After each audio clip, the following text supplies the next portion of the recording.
gràcies per ser avui aquí. Bona tarda a aquesta botifarrada a la Hispanitat, que és la nostra manera de commemorar aquesta diada nefasta. I la veritat és que avui estem molt segurs lluitant contra aquesta Hispanitat perquè tenim els miquelets que ens protegeixen. Els hem cridat precisament perquè no se'ls acudís a ningú intentar res semblant al que va ser el 12 d'octubre i som gent austera que patim l'espoli fiscal, però us prometem miquelets com la Catalunya independent, us renovem el vestuari i l'armament perquè el tingueu més modern i encara ens podeu defensar millor. Això és una promesa que us fem des de Solidaritat al proper estat català.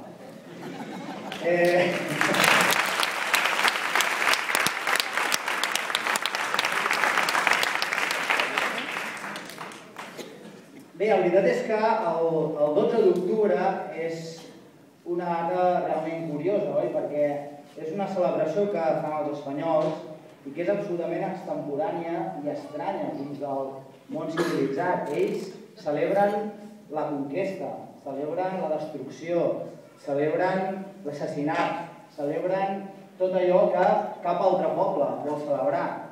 Imagineu-vos que Alemanya, a la seva diada nacional, fos el dia que va començar la invasió a Polònia, en ple nazisme. Imagineu que a França, la seva diada nacional, fos el dia que va començar la invasió a Algèria. Imagineu que qualsevol país de l'Europa occidental democràtic el que estigués commemorant és precisament l'inici de la destrucció, l'inici de posar fi a civilitzacions mil·lenàries com va ser la destrucció d'Amèrica. Això és el que en aquests moments celebren a Espanya. I és el que ens fa pensar què va ser això de la transició espanyola, que ens van dir que ens portava a la democràcia. Quina transició espanyola és aquella que encara manté la mateixa bandera, el mateix cap d'estat, la mateixa diada nacional de la celebració de la conquesta, que manté l'espoli, que manté la negació al dret a l'autodeterminació, a l'exercici del dret a decidir. És això el que ens ha de fer despertar catalans, és això el que ens ha de fer veure que en aquest estat espanyol nosaltres no hi tenim absolutament res a fer. Com ho han vist al llarg de la història tantes i tantes nacions que s'han independitzat d'Espanya. A vegades ens diuen, no?, catalans de bona fe, és que Espanya no ens deixarà. Però com no ens ha de deixar Espanya si és la nació del món que més països se li han independitzat?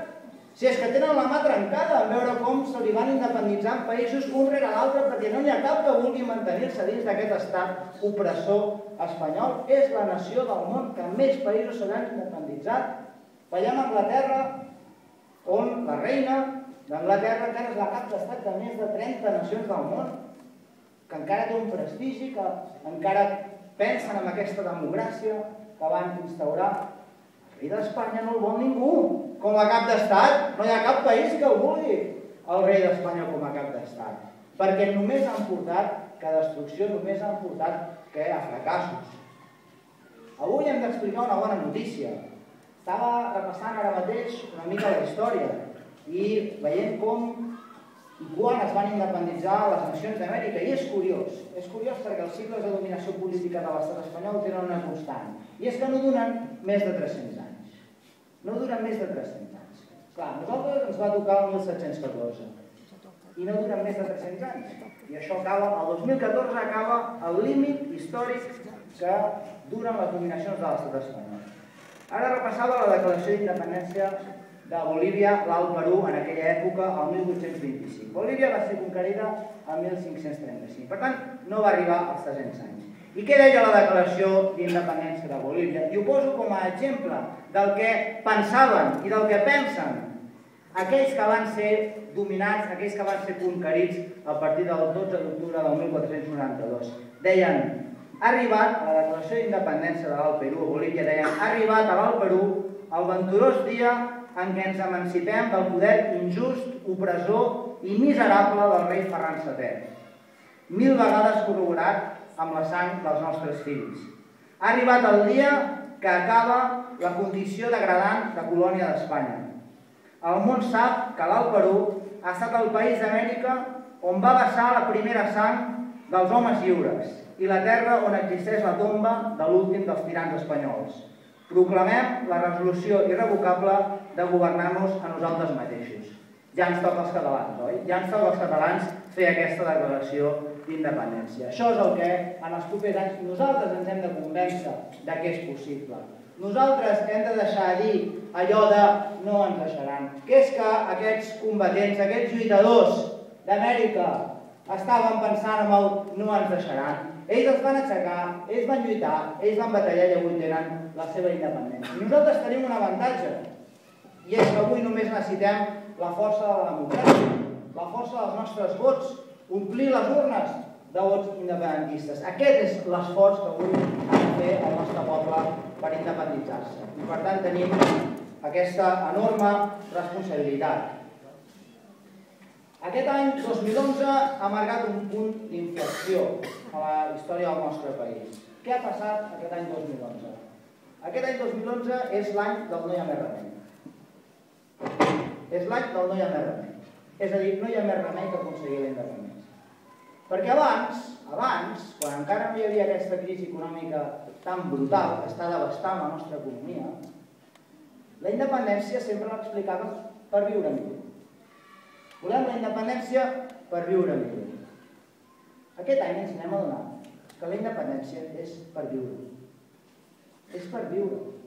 És per poder mantenir les nostres condicions econòmiques, identitàries, culturals, perquè és l'autonomia política la que ens està portant a la mort econòmica, a la mort civil, a la mort cultural i a la mort lingüística del nostre poble. Avui la independència és per mantenir-nos.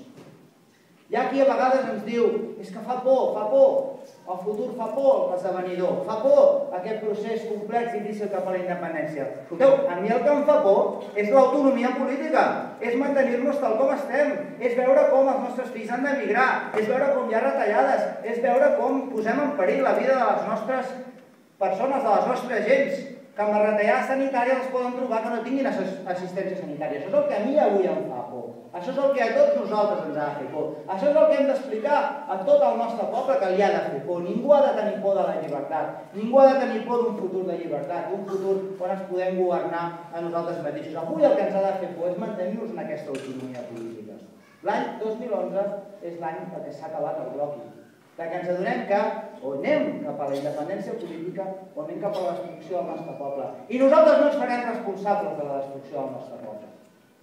Nosaltres no ens farem responsables d'acabar amb una història de lluita de tantes i tantes generacions que des del 1714 ho han donat tot per la llibertat del nostre país. I ara resultarà que quan ho podem fer amb democràcia, que quan ho podem fer tranquil·lament, amb llibertat, omplint les urnes de vots, no serem capaços nosaltres d'aconseguir la independència a Catalunya. Sí que serem capaços, i ho farem malgrat Durans i Lleides, malgrat Montilles, malgrat Mas i malgrat tota la covardia política que avui hi ha al nostre país. Malgrat ells ho farem perquè hi ha un poble viu, valent, que ens hem aixecat i que anem a lluitar, i ho sabeu, i us ho garantim i us ho prometem.